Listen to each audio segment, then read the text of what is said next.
Hello students, good morning to all. कैसे हो बेटा? बच्चों, मैं पहले आपको फर्स्ट चैप्टर की हिंदी सेकंड के फर्स्ट चैप्टर की वीडियो सेंड कर चुकी हूँ, आपने देख भी ली होगी। आज मैं आपको सेकंड चैप्टर की वीडियो सेंड कर रही हूँ। तो हमारे सेकंड चैप्टर का नाम है वर्ण तथा शब्द विचार। बच्चों, वर्ण क्या होता है? वर्ण भाषा की वो सबसे छोटी इकाई होती है जिसके टुकड़े नहीं किए जा सकते। ओके, अब जैसे दिए हुए हैं ऊंट, गुलाब, संतरा, ये 3 शब्द दिए गए हैं। इनका उच्चारण करते समय हमारे मुंह से कुछ ध्वनियां निकलती हैं, जैसे ऊ, सन, ऐसे आवाज आई ना, कुछ अलग से आवाज भी आ रही ना, खाली सा त र नहीं आ रहा, और भी हमें ध्वनियां सुनाई दे रही हैं। तो ऊपर लिखी ध्वनियों के और टुकड़े नहीं किए जा सकते, इन ध्वनियों को वर्ण कहते हैं। वर्णों को क्रमबद्ध समूह में लिखना ही वर्णमाला कहलाता है। तो वर्ण क्या होता है? जिसके टुकड़े नहीं किए जाते, और इन्हीं वर्णों के समूह को वर्णमाला कहते हैं। वर्ण 2 प्रकार के होते हैं, स्वर और व्यंजन। स्वर ऐसी ध्वनियां होती हैं जिनका उच्चारण स्वतंत्र रूप से किया जा सकता है। इनका उच्चारण करते समय किसी अन्य वर्ण की सहायता की आवश्यकता नहीं होती। स्वर 11 होते हैं। हिंदी में 10 स्वरों का ही अधिक प्रयोग होता है। जैसे ये री से ऋषि वाले का प्रयोग केवल संस्कृत शब्दों में ही होता है। अयोग्य वा, जैसे अब स्वर कौन से होते हैं? 11। छोटा, बड़ा, छोटी, बड़ी, छोटा उ बड़ा, री से ऋषि, छोटे से री, बड़े से अनय, छोटे से ओखली, बड़े से औरत। ठीक है। अब है अयोग्य। ये जो होते हैं अंग से अंगूर, अंक वाली बिंदी, बड़, अंघा, ये जो स्वर व्यंजन के बीच की स्थिति वाले वर्ण है, इनका उच्चारण आ के बिना संभव नहीं होता, इसलिए इन्हें अयोग्य वा कहते हैं। अंग को अनुस्वार और अंग को अनुनासिक तथा अंघा को विसर्ग कहा जाता है। ये का वर्ग आदि 5 वर्गों का 5वां वर्ण है। ठीक है। आप जैसे करते होंगे, जैसे काखा गागाना, लास्ट में आता है ना 5वां वर्ण, चाचा जाजाया, टाठा डाढ़ाना, ताथा दादाना, ये 5वां वर्ड होता है, ये का वर्ग। ठीक है। अनुस्वार बिंदु अनुस्वार का चिन्ह है, जैसे मंद, ऊपर अंग की बिंदी लगती है ना। अनुनासिक होती है जो चंद बिंदु जो लगती है, ये स्वर का ही गुण है। इसे लिखने के लिए प्रत्येक स्वर या उसकी मात्रा के ऊपर चंद्र बिंदु लगाई जाती है। जैसे ऊंट के ऊपर लगी, ऊ के ऊपर चंद्र बिंदी लगी तो ऊ, आंख तो आंख के ऊपर चंद्र बिंदी लगी। अब ये सामान्य कुछ स्वर तथा अनुनासिक स्वर दिए हुए हैं। ठीक है। अब जैसे अंग से ये वर्ड बना, उदाहरण है। अब आगे चलेंगे तो विसर्गम। विसर्ग का उच्चारण हल्के हंग की तरह होता है, जैसे पुनः, नमा आदि। स्वर तथा मात्राएं, प्रत्येक स्वर का 2 प्रकार से प्रयोग आता है, एक तो मूल रूप से और एक मात्रा के रूप से। स्वर का चिन्ह मात्रा कहलाता है। ठीक है। जो स्वरों के ऊपर जो चिन्ह लगे होते हैं ना, वो क्या, ये जो इनके चिन्ह होते हैं यही मात्रा कहलाते हैं। जैसे आ की कोई मात्रा नहीं होती, बड़े आ का डंडा होता है, ई की ये होती है, ऐसे ये मात्रा है। स्वर के भेद, स्वर के 2 भेद होते हैं, ह्रस्व स्वर, इन्हें बोलने से कम समय लगता है, जैसे जिसमें आवाज कम आती है, हाल मतलब मुंह से फटाफट से निकलते हैं, अ, ई, उ। नेक्स्ट है दीर्घ स्वर। अब इन्हें बोलने में अधिक समय लगता है, जैसे हमने जो पढ़े थे ह्रस्व स्वर, उसमें कम समय लगता है और दीर्घ स्वर में अधिक समय लगता है। जैसे आ, ई, उ, इसमें क्या होता है?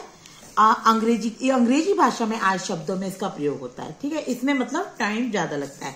बॉल, ऑफिस, ये जो ऐसे चंद बिंदी वाले शब्द हैं, इन्हें भी जाने। व्यंजन, इन वर्णों को स्वरों की सहायता से बोला जाता है। स्वरों को के लिए सहायता की जरूरत नहीं होती, लेकिन इनको स्वरों की सहायता से बोला जाता है। हिंदी वर्णमाला में प्रत्येक व्यंजन में आ होता है। जैसे अगर मान लो का है तो इसमें भी आ स्वर है, खाली आ का भी है ना, तो उसमें आ स्वर है। अंडरस्टैंड? तो व्यंजन क्या होता है? स्वरों की सहायता से बोले जाने वाले वर्ण व्यंजन कहलाते हैं। हिंदी के व्यंजन इस प्रकार है। का वर्ग में कौन कौन से होते हैं? काका काकाना। चा वर्ग में चाचा जाजाया। ता वर्ग में टाठा डाडाना। ता में ताथा दादाना। पा में पापा बाबा माँ। यार अलावा शाह, शाह शाह, छत्र ज्ञा और शाह से श्रमिक। व्यंजनों की पहली 5 पंक्तियां अपने पहले अक्षर के नाम का वर्ग, चावर, टावर, तावर तथा पावर से जानी जाती है। अब होते आगत वर्ण। जब ये वर्ण अन्य भाषा के शब्दों से आते हैं। संयुक्त व्यंजन, दो व्यंजनों के मेल से बने व्यंजन संयुक्त व्यंजन कहलाते हैं। जैसे छा से क्षत्रिय, अगर हम इसका विच्छेद करें तो क प्लस शा षटकोण वाले से बनता है छा से क्षत्रिय। त्रा का यदि हम वर्ण विच्छेद करते हैं तो ता प्लस रा, ज्ञा का ज प्लस या, शा से श्रमिक का शा प्लस रा। ओके, स्वरों की तरह व्यंजनों को अलग से नहीं बोला जा सकता, किंतु उन्हें स्वरों के बिना लिखा जा सकता है। हलंत, स्वर के बिना व्यंजन लिखने के लिए कई बार व्यंजन के नीचे रेखा लगाई जाती है। बच्चों आपने देखा हो ना, हम किसी किसी में नीचे रेखा लगाते हैं तो उसे हम हलंत कहते हैं। इससे पता चलता है कि इस व्यंजन में आ नहीं है। अब आप जब कोई संधि विच्छेद करते हो, मतलब वर्ण विच्छेद करते हो, जो आधा ता होता है, जैसे मान लो, जैसे हमने बोला लल्ला, मान लो लल्ला, तो ला उसके संग फिर एक आ गया पूरा। फिर जब आधा ला होता है ना तो उसको हम खाली ला के नीचे हलंत लगा देते हैं उसके संग, क्योंकि पूरा आ नहीं आता है। तो ये जो होते हैं, क्योंकि इस व्यंजन में आ नहीं है। ठीक है, तो स्वरों व्यंजन को स्वर के बिना लिखने के तरीके। व्यंजन को स्वर के बिना कई प्रकार से लिखा जा सकता है। जैसे अब जैसे हलंत लगाना, तो देखो वही मैंने बताया ना, दाग के नीचे ऐसे कर दिया, यही होता है हलंत। ये दाग के नीचे ये ऐसे करा हुआ है, ये हलंत। अब है दूसरे नंबर पर घुंडी हटाना। तो बच्चों घुंडी हटाना क्या होता है, जैसे मान लो ये का है हमारा, है ना, अब ये हटा दिया जाएगा, खाली ऐसे लिख के बस ये, तो हमने इसकी ये चीज हटा दी, तो ये होता है घुंडी हटाना। अब है पाई हटाना। पाई हटाना मतलब डंडा हटा देना। जैसे मान लो पूरा ता तो हम ऐसे लिखते हैं, अब हम इसका कैसे करेंगे, खाली ये लिखेंगे, तो ये हो गया हमारा पाई हटाना। ठीक है, अब है नेक्स्ट संयुक्ताक्षर वाले शब्द। जब दो व्यंजनों के बीच कोई स्वर ना हो तथा उन्हें मिलाकर लिखा जाए या बोला जाए तो उससे उस मिले हुए व्यंजन को संयुक्ताक्षर कहते हैं। अब ये छा से क्षत्रिय, त्रा से त्रिशूल, ज्ञा से ज्ञानी, शा से श्रमिक, ये होते हैं संयुक्ताक्षर, परंतु इनका रूप बदल गया है। संयुक्ताक्षर ऊपर दी गई विधियों के प्रयोग करके बनाए जाते हैं। अब जैसे देखो, जैसे बच्चा है, इन दो व्यंजन के बीच में ना कोई स्वर है, कोई मात्रा नहीं है, तो ये दो व्यंजन शब्द से मिलके बना है। ठीक है, अब जैसे गन्ना, आधा ना पूरा ना, इनके बीच में स्वर नहीं है। ठीक है, रा और रा का संयुक्त रूप आ रहित रा। तो आ रहित रा कैसे लिखते हैं, जिसमें रा नहीं दिख रहा है, हमें ऊपर ऐसे लगा दिया है, कर्म, सूर्य।